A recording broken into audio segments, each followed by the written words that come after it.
Welcome to Lectio Divina Reflections, Tuesday of the 8th week in Ordinary Time. A reading from the Holy Gospel according to Mark. Peter began to say to Jesus, "We have given up everything and followed you." Jesus said, "Amen, I say to you, there is no one who has given up house or brothers or sisters or mother or father or children or lands for my sake and for the sake of the gospel, who will not receive 100 times more now in this present age. Houses and brothers and sisters and mothers and children and lands, with persecutions and eternal life in the age to come. But many that are first will be last, and the last will be first."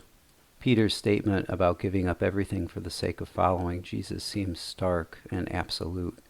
By comparison, Jesus' response overflows with the blessings that come from following him. The first reading from Sirach says that the Lord repays sevenfold, and Jesus multiplies this many times over by saying that those who give up things for his sake will receive 100 times more now in this present age. Although persecution may come to those who follow him, Jesus says that they will be rewarded with eternal life. God, help me understand that in the words, "Many that are first will be last, and the last will be first," your Son invites me to a life of service. As high and deep as the list of sacrifices may be in following you, and as fearful as giving up everything for your sake can be, you assure me through the work of your Son that I will receive 100-fold in return. Lord, I strive to understand the mystery of suffering for the sake of Christ and what it means for my life today and for the days to come. Give me the grace of abandonment to your divine will for the sake of the gospel.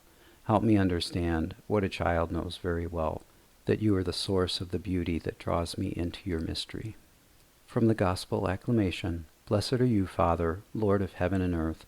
You have revealed to little ones the mysteries of the kingdom." Glory be to the Father, and to the Son, and to the Holy Spirit, as it was in the beginning, is now, and ever shall be, world without end. Amen.